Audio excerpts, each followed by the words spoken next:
অন্ধকারাচ্ছন্ন রাত্রি যদি এসে থাকে তাহলে আলোকিত প্রকাশ নিয়ে সূর্যও অবশ্যই আসে। রোগ যদি এসে থাকে তাহলে তার ওষুধও অবশ্যই আসে। সমস্যা যদি আসে তাহলে সেই সমস্যার সমাধানও নিজে থেকেই আমাদের কাছে চলেই আসে।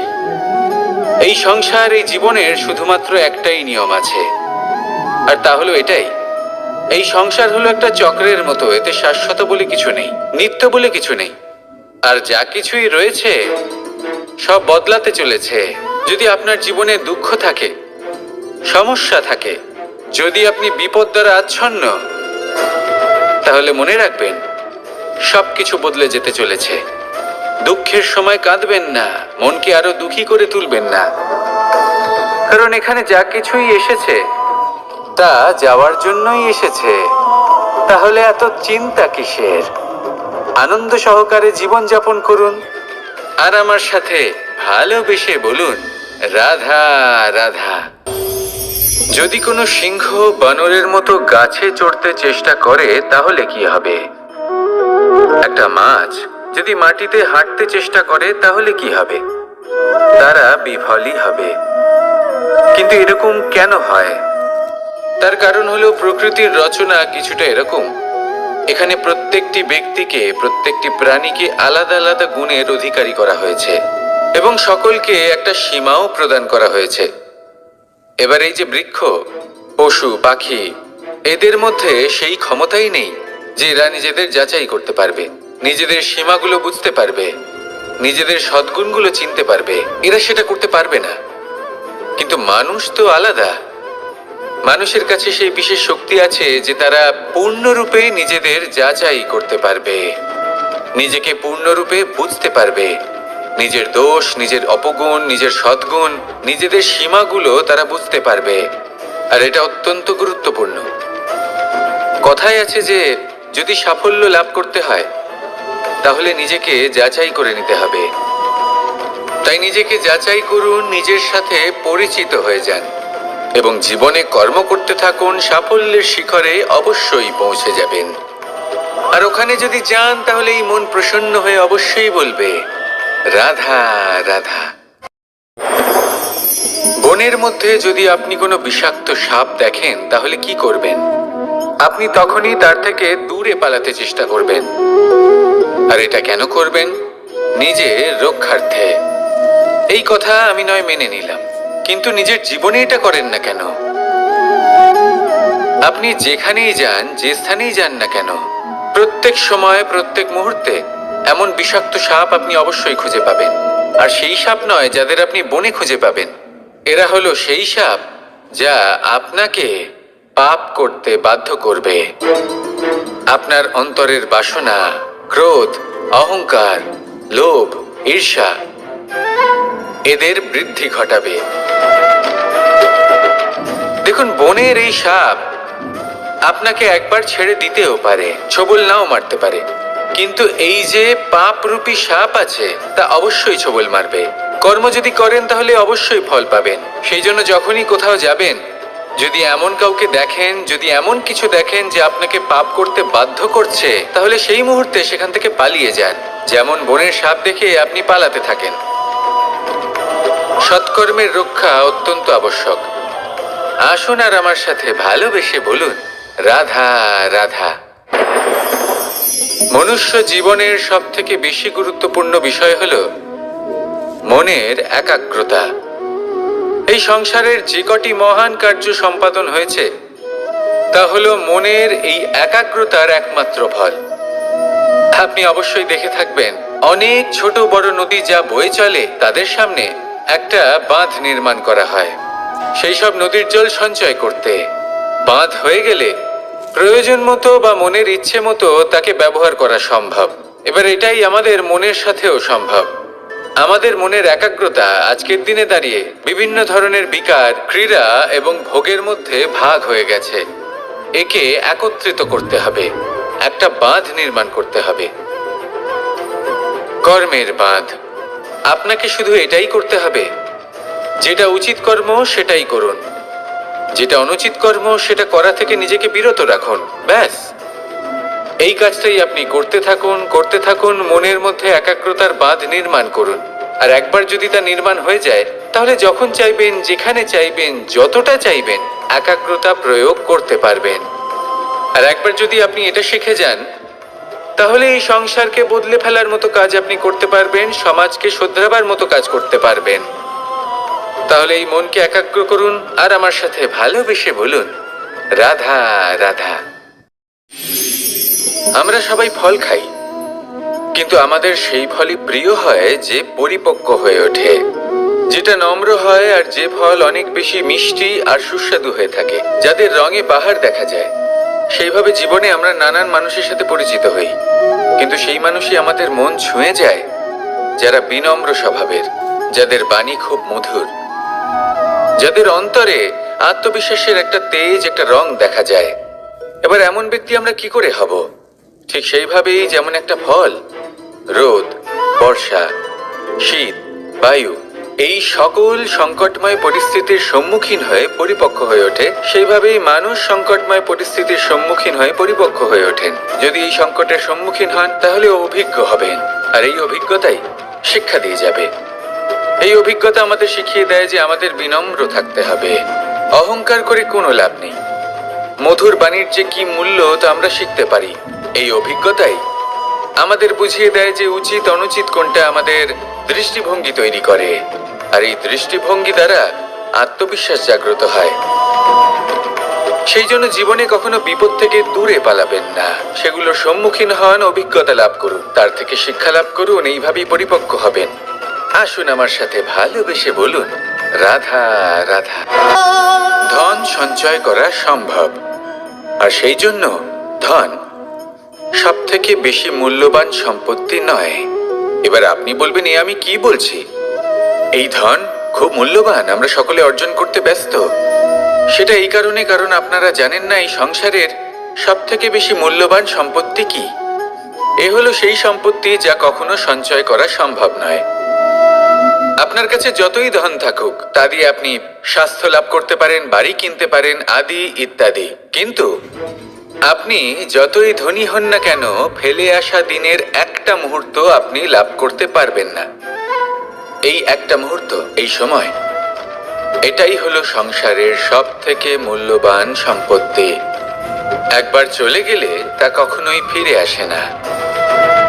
আর এই মুহূর্ত যতই চলে যাক না কেন, আমরা স্মৃতির মাধ্যমে সেগুলি যাপন করতে পারি, তার আনন্দ উপভোগ করতে পারি। আর যার সাথে আমরা সময় অতিবাহিত করেছি, তার স্মৃতিতে আমরা চিরকাল জীবিত থাকতে পারি।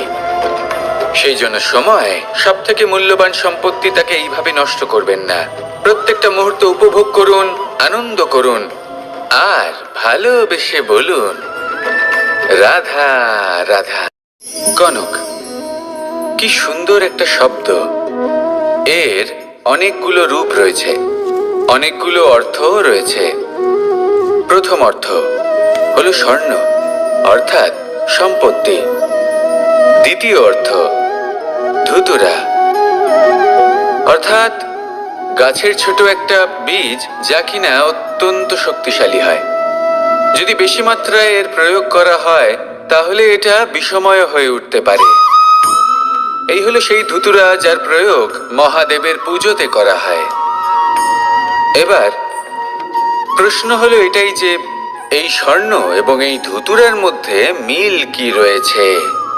মিল হলো এটাই যে এই দুটোই মানুষকে মত্ত করে তোলে।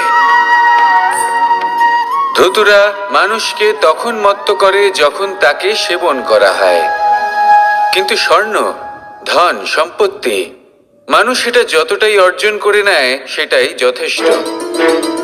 এই স্বর্ণ মানুষের ভাবনা চিন্তা করার ক্ষমতাকে বশ করে ফেলে।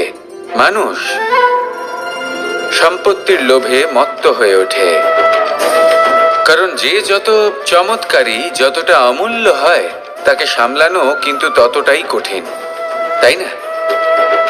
তাই মনে রাখবেন, ধন, স্বর্ণ, সম্পত্তি এগুলো ধুতুরার থেকেও অনেক বেশি বিষাক্ত হতে পারে। তাই এর ওপর আত্মসংযমের একটা কবচ পরিয়ে রাখবেন। এবং বিবেকের শক্তির সাথে এগুলো প্রয়োগ করুন, তবেই কল্যাণ হবে। আসুন আমার সাথে ভালোবেসে বলুন, রাধা রাধা। মানুষের জীবনে তিনটি গুণ অত্যন্ত প্রয়োজনীয়: শ্রদ্ধা, বিনম্রতা, যোগ্যতা। যদি জ্ঞান লাভ করতে চান তাহলে শ্রদ্ধার প্রয়োজন, যদি মান লাভ করতে চান তাহলে স্বভাবে বিনম্র হওয়া প্রয়োজন, আর যদি মনোবাঞ্ছিত স্থান লাভ করতে চান তাহলে যোগ্যতার প্রয়োজন। বিষয়টা সহজ। শ্রদ্ধা আপনাকে জ্ঞান দেবে, নম্রতা আপনাকে মান, আর যোগ্যতা উচিত স্থান দেবে। কিন্তু যদি আপনি এই তিনটি গুণ সম্মিলিত করেন তাহলে এমন কিছু লাভ করবেন যা এই সব কিছুর থেকে অনেক ঊর্ধ্বে। সম্মান। আর এ হলো সেই সম্মান যা প্রত্যেক মানুষের নিজের জীবনে লাভ করতে চেষ্টা করা উচিত, কারণ এই হলো সেই সম্মান যার কারণে আপনি চলে যাওয়ার পরেও এই সংসার আপনাকে ভালোবাসবে আর মনে রাখবে। আসুন আমার সাথে ভালোবেসে বলুন, রাধা রাধা। জীবনে গতি অত্যন্ত গুরুত্বপূর্ণ, মতিও হলো গুরুত্বপূর্ণ, এবং তার থেকেও বেশি গুরুত্বপূর্ণ হলো সঙ্গতি। একটা জলের ফোঁটা, তার মধ্যে গতি থাকে, প্রকৃতির মধ্যে তা লাভ করার ইচ্ছে নিহিত থাকে, কিন্তু এই যে সঙ্গতি তা নির্ধারিত করে যে এই জলের ফোঁটা ঝিনুকের মুখে পড়ে মুক্তোতে পরিণত হবে নাকি বিষাক্ত সাপের মুখে পড়ে বিষে পরিণত হবে। এবার দেখুন, এই জঞ্জাল স্বর্ণকারের দোকানের সামনেও থাকে এবং জঞ্জাল একজন ব্যবসাদারের দোকানেও থাকে, কিন্তু জঞ্জাল যা স্বর্ণকারের দোকানে থাকে তা ব্যবসাদারের দোকানের জঞ্জালের থেকে অনেক বেশি মূল্যবান, কারণ তার মধ্যে সোনার কণার সঙ্গতি থাকে। সেই জন্য জীবনে সঙ্গতির উপর বিশেষ গুরুত্ব দেবেন। যেমন সঙ্গতি তেমনই আপনি হবেন। আসুন আমার সাথে ভালোবেসে বলুন, রাধা রাধা। প্রত্যেক প্রাণী ভালোভাবে জীবন যাপন করতে চান, এটা তাদের স্বভাবে আছে এবং ভাবাটা অনুচিত নয়। কিন্তু একটা ভালো জীবনের গুরুত্বপূর্ণ অংশ কোনটা? বসবাসের স্থান, সেই স্থান যেখানে আমরা জীবন অতিবাহিত করি। এবার মানুষ ভাবতে পারেন যে একটা ভালো বাসস্থানের অর্থ কি? সেই স্থান যেখানে সহজে জল পাওয়া যায়, যেখানে শুদ্ধ বায়ু পাওয়া যায়, যেখানে আনাজ উৎপন্ন হয়। এটা জীবনযাপনের জন্য পর্যাপ্ত বটে, কিন্তু ভালো জীবন যাপনের জন্য আরো একটা কথা আপনাকে বুঝতে হবে। সাধু, জ্ঞানী, পণ্ডিত ব্যক্তি, এই সকল মহাপুরুষ, এনাদের যে বাসস্থান তা অত্যন্ত বিশেষ হয়। এখানে এক ধরনের বিশেষ ইতিবাচক শক্তি থাকে, এমন একটা স্থান যেখানে দেবতারাও বিচরণ করেন। জীবন আমরা সবাই যাপন করি, কিন্তু জীবনের উদ্দেশ্য শুধুমাত্র জীবন যাপন করা নয়। জীবনের উদ্দেশ্য হলো মুক্তি লাভ করা। আর এই সকল সাধু, জ্ঞানী, পণ্ডিত ব্যক্তি, এই সকল মহাপুরুষ আপনাকে মুক্তির পথে নিয়ে যেতে পারেন, কারণ এরা হলেন সেই মহাপুরুষ যারা নিজেদের অন্তরের বিকার, অহংকার, ক্রোধ, বিদ্বেষ এই সকল দোষগুলিকে ত্যাগ করেছেন, এদের উপর বিজয় লাভ করেছেন। এমনই একজন ব্যক্তি আপনাকে মুক্তির পথে নিয়ে যেতে পারে। প্রয়োজন হলো শুধুই এনাদের চিনতে পারা, এদের কথা বুঝতে পারা এবং এদের দেখানো পথে চলা। যদি আপনি এটা করতে পারেন তাহলে এই মন প্রফুল্ল হয়ে বলবে, রাধা রাধা। আমি এখানে একা এই বনে বসে আছি, বাঁশি বাজাচ্ছি। কার জন্য? কে আছেন এখানে? কেউ নেই।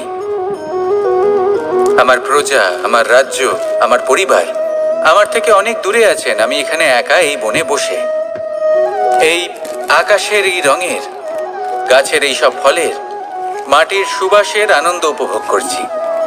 কেন? আমি হলাম দ্বারকাধীশ। এমন কি রাজকীয় বা ভৌতিক সুখ রয়েছে যে আমি ওখানে পেতে পারি না? সবকিছুই পেতে পারি, তাও এখানে বনে একা বসে আছি। কোন সুখ খুঁজে চলেছি? একা থাকার সুখ।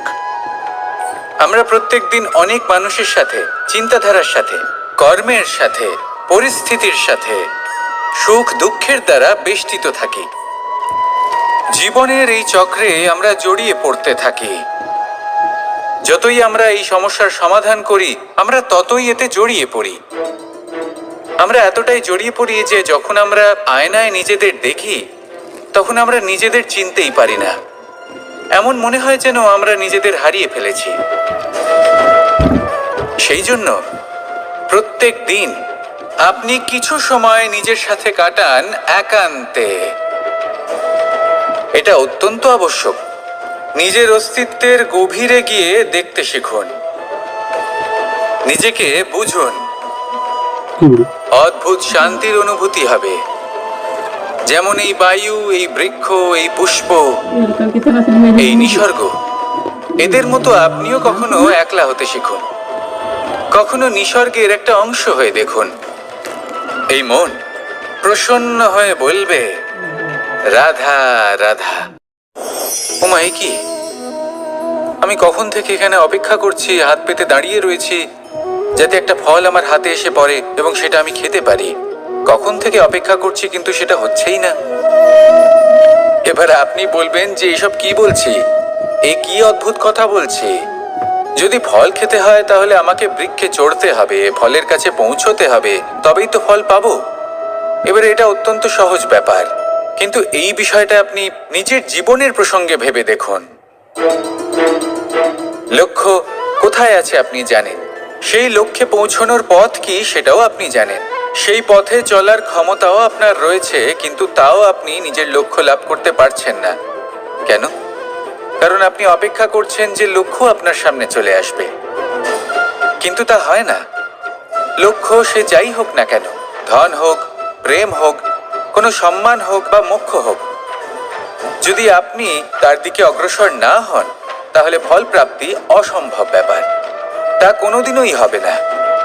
সেই জন্য আপনার চোখের সামনে আপনি যদি নিজের লক্ষ্যকে দেখতে পান, তাহলে উঠুন এবং সেই দিকে অগ্রসর হতে শুরু করুন। নিজের অন্তরের সকল অশুভ গুণ দূর করুন, অলসতা ত্যাগ করুন, অজ্ঞানতা ত্যাগ করে দিন এবং চলতে থাকুন। অবশ্যই মনোবাঞ্ছিত ফল লাভ করতে পারবেন। মনে রাখবেন, চলতে থাকলে তবেই লক্ষ্য প্রাপ্তি হবে। অপেক্ষার দ্বারা শুধুমাত্র মৃত্যু লাভ হবে। আসুন আমার সাথে ভালোবেসে বলুন, রাধা রাধা। আমি দ্বারকাধীশ এবং আমার সভাতে বিভিন্ন সময় বিভিন্ন ধরনের মানুষ আসেন, নিজেদের দাবি নিয়ে, নিজেদের ইচ্ছে নিয়ে। কখনো কেউ ভোজন চান, আবার কখনো কেউ ওষুধ। কখনো কেউ বস্তু চান, কেউ আবার চান বস্ত্র। কারোর জ্ঞান চাই, কারোর ধন চাই, আবার কারোর বাসস্থান। অনেক সময় আমি এই অনুরোধ, এই ইচ্ছে পূর্ণ করি না। এবার আপনি এটা ভাবতেই পারেন যে কৃষ্ণ তো তাহলে লোভী, ওর কাছে তো সবকিছুই রয়েছে, তারপরেও সে নিজের প্রজার ইচ্ছে পূর্ণ করে না, তাদের সমস্যাগুলি বুঝতে পারে না, তাদের সুখ স্বাচ্ছন্দ্য প্রদান করে না। আসল সত্য হলো এটাই যে কোনো সবল ব্যক্তি, যে কোনো গৃহস্থ ব্যক্তি যে কাজ করতে সক্ষম, তার পরিশ্রম দ্বারাই নিজের প্রয়োজনগুলি এবং ইচ্ছেগুলি পূরণ করা উচিত। এটা অত্যন্ত প্রয়োজনীয়। আর এগুলো তিনি করতে পারেন শিল্প, ব্যবসা, আচরণ অথবা জ্ঞানের ভিত্তিতে। এই পথে চলতে হবে, পরিশ্রম করতে হবে, তবেই সে কিছু অর্জন করতে পারবে। এবার এমন কোনো ব্যক্তি যার এই সব কিছুতে কোনো রুচি নেই, যে কিছুই করতে চায় না, সে কিছুই অর্জন করতে পারবে না। এবার এরকম কোনো ব্যক্তিকে যদি আমি কোনো বস্তু প্রদান করি, তাহলে কি হবে? সে পরাধীন হয়ে যাবে, আর সেটা উচিত হবে না। তাহলে কি করা উচিত? তাকে পথ দেখানো, তাকে বোঝাতে হবে যে কোন পথে চলে তুমি নিজের লক্ষ্য প্রাপ্ত করতে পারবে। শিল্প, জ্ঞান, আচরণ এবং ব্যবসা, এই পথে কিভাবে চলে সেটা শেখাতে হবে। আর আমি সেটাই করি। তার ফলে কি হয়? ব্যক্তি স্বাধীন হয়ে যায়। সংসারে সে যা চাইবে তাই প্রাপ্ত করতে পারবে, কখনো কারোর থেকে কিছু চাইবার প্রয়োজন পড়বেই না। এই কথাটা সবসময় মনে রাখবেন। যখনই দান করবেন তা ভাবনা চিন্তা করে এমন ভাবে দান করবেন যাতে সামনের ব্যক্তি স্বাধীন হতে পারে, পরাধীন নয়। আসুন আমার সাথে ভালোবেসে বলুন রাধা রাধা করতে শিখুন। পাণ্ডবরা বন থেকে এসেছিলেন। ওনাদের কাছে না কোনো ধন ছিল, না কোনো সম্পদ, না বিদ্যা। নিজের পরিশ্রমের দ্বারা ওনারা বিদ্যা অর্জন করেছিলেন, আর তার দ্বারাই সম্পদ অর্জন করলেন আর ধনও অর্জন করলেন। এই পাণ্ডব ছিলেন অত্যন্ত কুশল এবং শক্তিশালী। যুধিষ্ঠির নিজের পরিশ্রম দ্বারা এমন জ্ঞান অর্জন করেছিলেন যে এই সংসার ওনাকে ধর্মরাজ যুধিষ্ঠির অভিহিত করেছিল। দেখতে গেলে পাণ্ডবদের কাছে সবকিছুই ছিল, কিন্তু যখন বিষয় এলো আরো ধন লাভ করার, তখন যুধিষ্ঠির, যিনি পাণ্ডবদের মধ্যে জ্যেষ্ঠ, তিনি সকল পাণ্ডবদের সাথে দ্যুতক্রীড়ায় অংশগ্রহণ করে ফেললেন। এর ফলে না শুধু ধনলক্ষ্মী, ধর্মলক্ষ্মী, বিবেক লক্ষ্মীকেও হারালেন, আর শুধু তাই নয়, নিজের গৃহলক্ষ্মী দ্রৌপদীকেও হারিয়ে ফেললেন। এর কারণ কি? ভুলে গেলেন খুব সহজ একটা কথা। এই সংসারে সম্মান এবং সাফল্য দুটোই পরিশ্রমের দ্বারা লাভ করতে হয়, কিন্তু দ্রুতক্রীড়ার এই খেলা আমাদের ভাগ্যের উপর নির্ভরশীল। এই সংসারে দুটি পথ রয়েছে। একটা পথ যেখানে কর্ম এবং পরিশ্রমের দ্বারা আপনি নিজের পথ নিজেই রচনা করতে পারবেন, আর দ্বিতীয় পথ হলো যেখানে এই ভাগ্য এক মুহূর্তে আপনাকে শিখরেও পৌঁছে দিতে পারে, আবার ধূলিসাৎ করে দিতে পারে। আপনি কোন পথ বাছবেন সেই চয়ন আপনারই। আসুন আর আমার সাথে ভালোবেসে বলুন রাধা রাধা। কোনো এক সময়ের ঘটনা এটা। মা এবং বাবা হাটে গিয়েছিলেন, তখন আমি আর দাদা গিয়েছিলাম গরু চড়াতে। আমরা বাড়ি ফিরে এলাম, আর মা সেই সময় একটা কাজ করতেন। যখনই হাটে যেতেন দরজা তালা বন্ধ করে যেতেন। উনি খুব ভালো করে জানতেন যে যদি ওনার এই মাখন চোর সঠিক সময়ে পৌঁছে যায় তাহলে এক ফোঁটাও মাখন ওনার অবশিষ্ট থাকবে না। এবার ঘটনা কিছুটা এরকম হলো যে মা আর বাবা মাঝে মাঝে হাটে যেতেন, তাই মাঝে মাঝেই দরজা তালা বন্ধ করতে হতো। যখন মা আর বাবা ফিরে এলেন তখন বাবা ভুলে গিয়েছিলেন যে এই চাবির গোছা থেকে ঠিক কোন চাবিটা দরজার তালা খোলার জন্য উপযোগী। উনি চেষ্টা করতে শুরু করে দিলেন। একটার পর একটা চাবি দিয়ে উনি চেষ্টা করতে থাকলেন, কিন্তু সেই দরজার তালা তো খুলতেই চাইছিল না। ওনার মাথা থেকে ঘাম পড়তে শুরু করলো। তখন মা বললেন যে তালা ভেঙে দেওয়া যাক। মা চলে গেলেন, আর বাবা বললেন না না দাঁড়াও, আর কিছু চাবি বাকি আছে, এটা হয়তো খুলতে পারবো। মা হাতুড়ি নিয়ে চলে এলেন সেই তালা ভাঙার জন্য, আর তখনই বাবা শেষ চাবিটা প্রয়োগ করলেন আর দরজার তালা খুলে গেল। যদি উনি চেষ্টা না করতেন তাহলে এই তালাটাও ভেঙে যেত আর চাবিটাও নষ্ট হয়ে যেত, ঠিক কিনা? এবার এই ঘটনাটা আমি দেখেছিলাম, আর আমার মনে হলো যে কখনো কখনো এই চাবির গোছার মধ্যে থেকে শেষ চাবিটাও কিন্তু জীবনের দরজা খুলে দিতে পারে। সেজন্য আপনি যদি জীবনে সাফল্য লাভ করতে চেষ্টা করেন, নিজের লক্ষ্যে পৌঁছতে চান, তাহলে হার মানবেন না। হয়তো দেখবেন আপনার পরবর্তী প্রচেষ্টা বা এই অন্তিম প্রচেষ্টা আপনাকে সাফল্যের পথে নিয়ে গেল। তাই নিরন্তর প্রচেষ্টা করতে থাকুন, জীবনে সাফল্য লাভ করুন। যজ্ঞের আগুনকে শুভ বলে মনে করা হয়, আর সেখানেই চিতার আগুনকে অশুভ মনে করা হয়। এমনটা কেন হয়? এখানে বিষয়টা হলো লক্ষ্য, বিচার এবং সঙ্গের। যখন আমরা যজ্ঞ করি তখন আমাদের লক্ষ্য কি হয়? পরিবেশকে আরো পবিত্র করে তোলা, ইতিবাচক করে তোলা। আমাদের লক্ষ্য শুভ হয়। তারপরে আসে বিচার। এই পরিস্থিতিতে সেই বিচার হলো অগ্নি। স্ফুলিঙ্গ থেকে তীব্র আকার ধারণ করে সমস্ত কাঠকে পুড়িয়ে দেয় এবং সুগন্ধ ছড়িয়ে দেয়। অর্থাৎ যদি আপনার লক্ষ্য শুভ হয় তাহলে তা নিজেই শুভ বিচারধারাকে আমন্ত্রণ জানায়। এই শুভ বিচার তখনই আসবে যখন আপনার সংকল্প শুভ হবে। অন্যদিকে হলো চিতার আগুন। এর লক্ষ্য কি? একটা দেহকে পরধামে পৌঁছে দেওয়া। সবার শেষে সবকিছু আপনার উপরে নির্ভরশীল যে আপনি কোনটা চয়ন করতে চান। আপনার লক্ষ্য যদি শুভ হয় তাহলে আপনার বিচার এবং সঙ্গতি আর তার পরিণাম সবই শুভ হবে।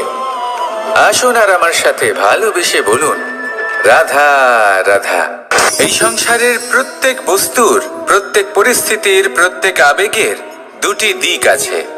এর মধ্যে পার্থক্য করা সম্ভব শুধুমাত্র দৃষ্টিভঙ্গির দ্বারা। যদি কোনো ব্যক্তি পর্বত শিখরে দাঁড়িয়ে থাকেন তাহলে উনি এটাই দেখতে পাবেন যে এই জলের ধারা সমুদ্রের দিকে বয়ে চলেছে।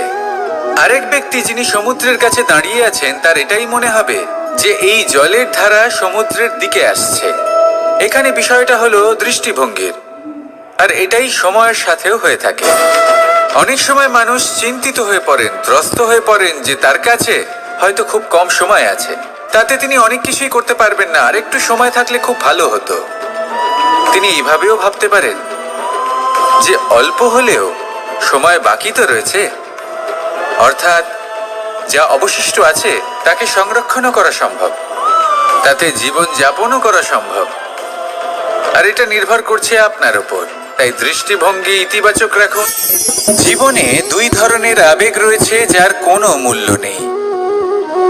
আমার কথার অর্থ এটা নয় যে এদের কোনো গুরুত্ব নেই, গুরুত্ব যথেষ্টই রয়েছে, শুধু এদের জন্য আপনাকে কোনো মূল্য দিতে হয় না। প্রথম আবেগ হলো আনন্দ, প্রসন্নতা। এটা আপনি যে কোনো জায়গায় খুঁজে পেতে পারেন যদি আপনি খুঁজে পেতে চান।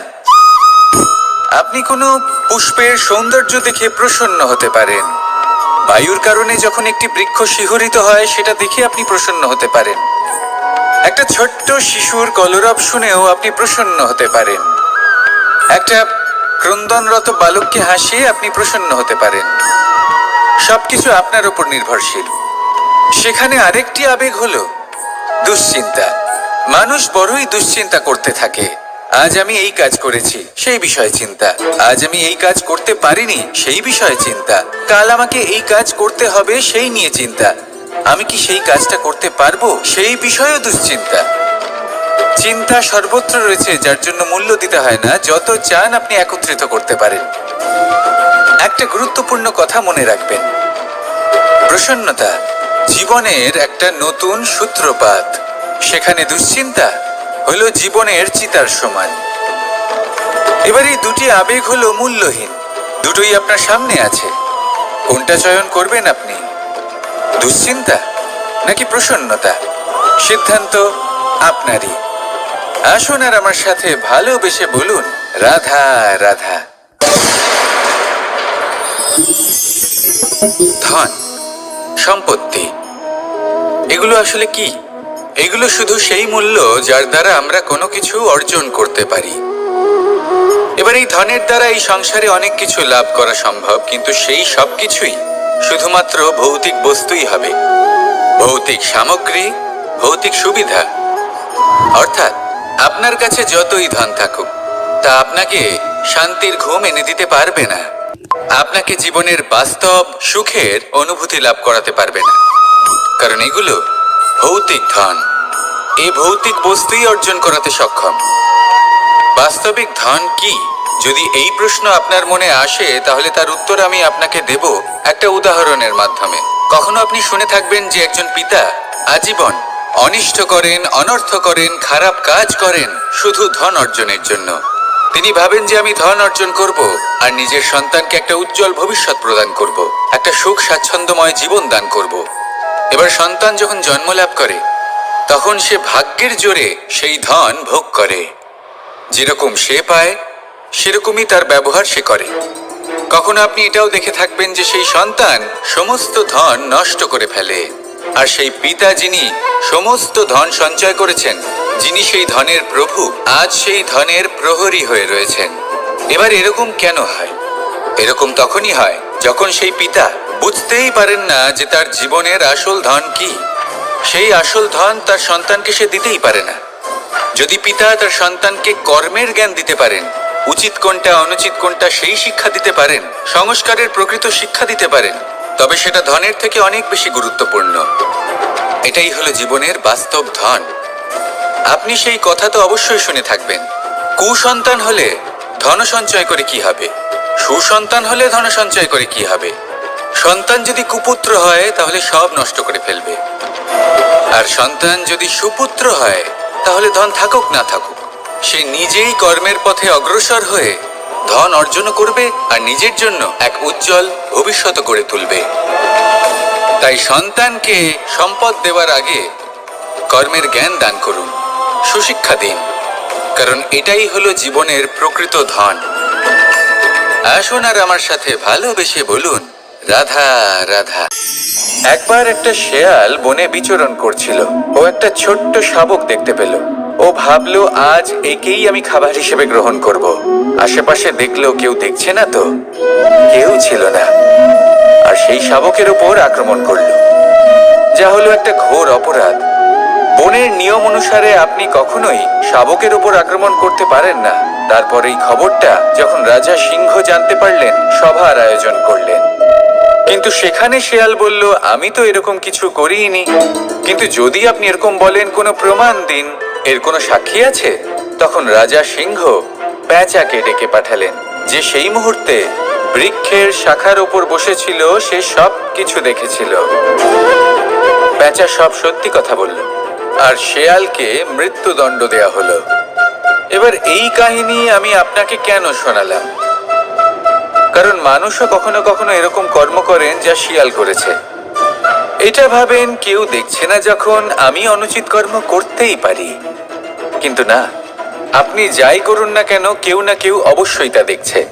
কোনো ব্যক্তি না হলেও কোনো প্রাণী, না হলে কোনো যক্ষ বা দেব বা প্রেত।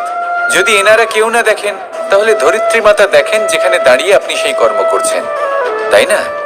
তাই একটা কথা সবসময় মনে রাখবেন, কে দেখছেন কে দেখছেন না সেই বিষয়ে ভাবা ছেড়ে দিন। এটা খুব সহজ কথা। আপনি যদি উচিত কর্ম করেন, উচিত ফল পাবেন। যদি অনুচিত কর্ম করেন, তাহলে আপনি অনুচিত ফল অবশ্যই পাবেন।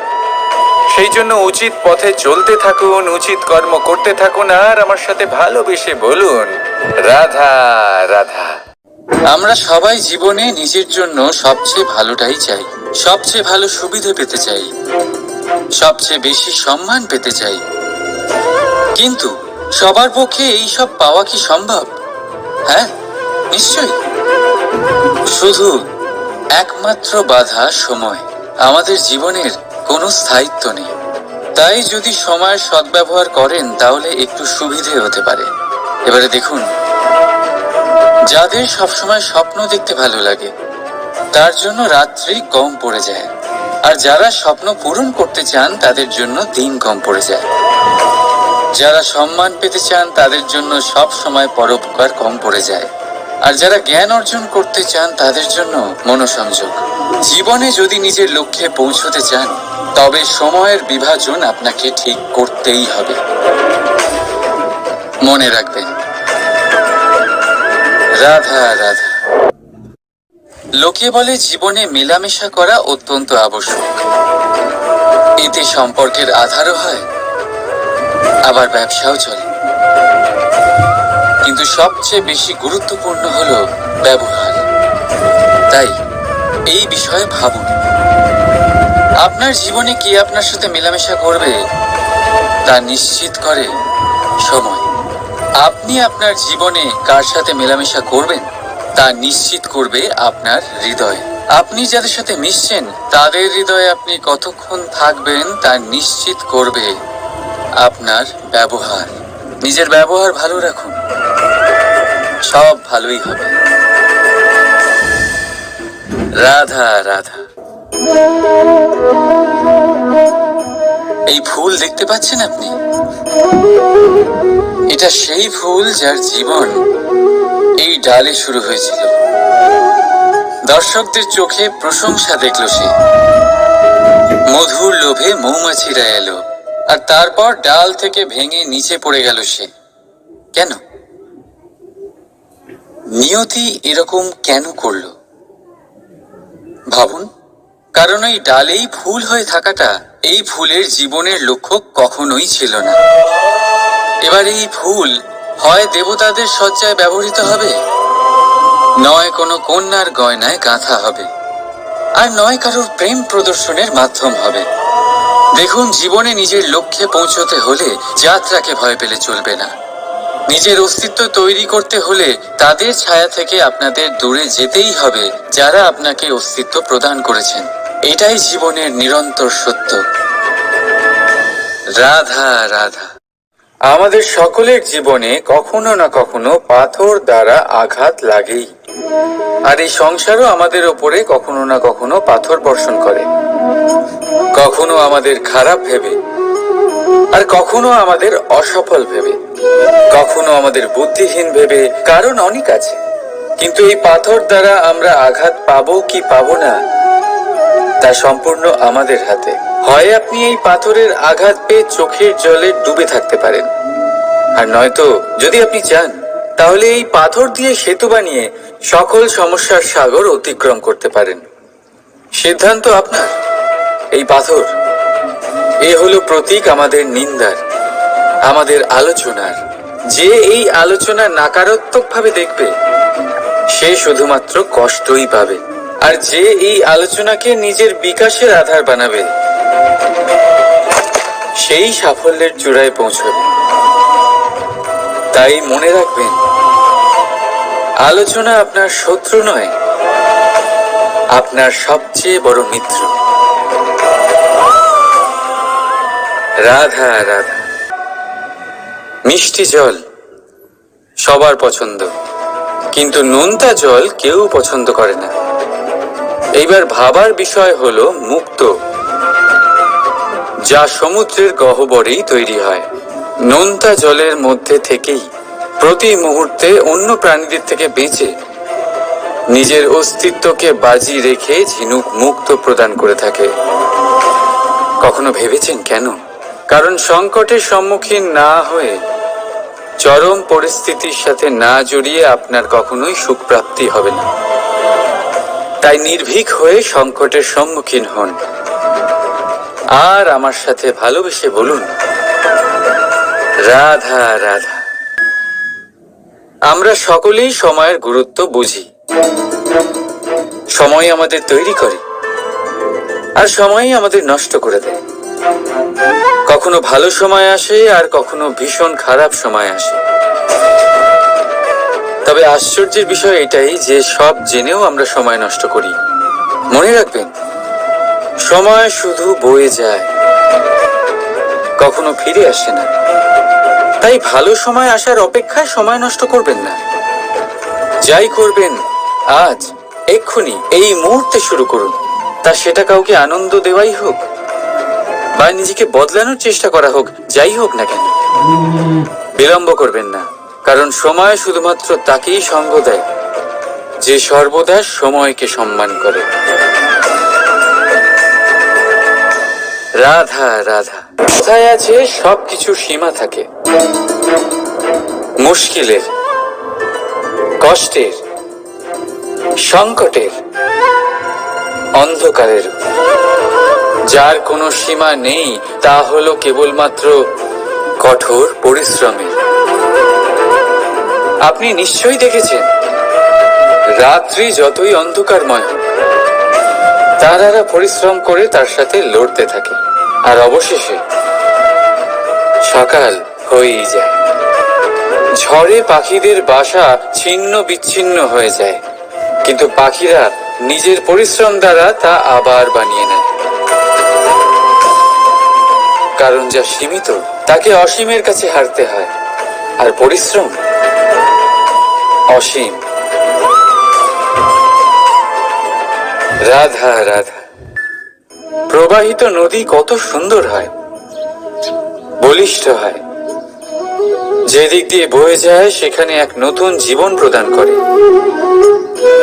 ধরণীকে উর্বর করে, আকাল দূরে রাখে। আর হয়তো এই জন্যই নদীকে মায়ের মতো পুজো করা হয়। কিন্তু আপনি কি কখনো ভেবে দেখেছেন যে নদীর জন্ম কি করে হয়? এ কি শুরু থেকেই এমন বিশাল আর খরস্রোতা হয়? না, বৃষ্টির ছোট ছোট ফোঁটা একসাথে সম্মিলিত হয়ে এক সূক্ষ্ম ধারা তৈরি করে, আর সেই ধারাগুলি পর্বতের বরফ কেটে তাদেরকে গলিয়ে জলপ্রপাত হয়ে ঝরে পড়ে পাথরের সাথে ধাক্কা খেয়ে তারপরেই সে নদী হয়ে ওঠে। ঠিক সেইভাবেই এত সহজে কেউ মহান হয়ে ওঠে না। ছোট ছোট চেষ্টা মিলে এক বিশাল ব্যক্তিত্ব তৈরি করে। তাই জীবনে সর্বদাই চেষ্টা করতে থাকুন। অস্তিত্ব নিজে থেকেই প্রকাশ পাবে। রাধা রাধা।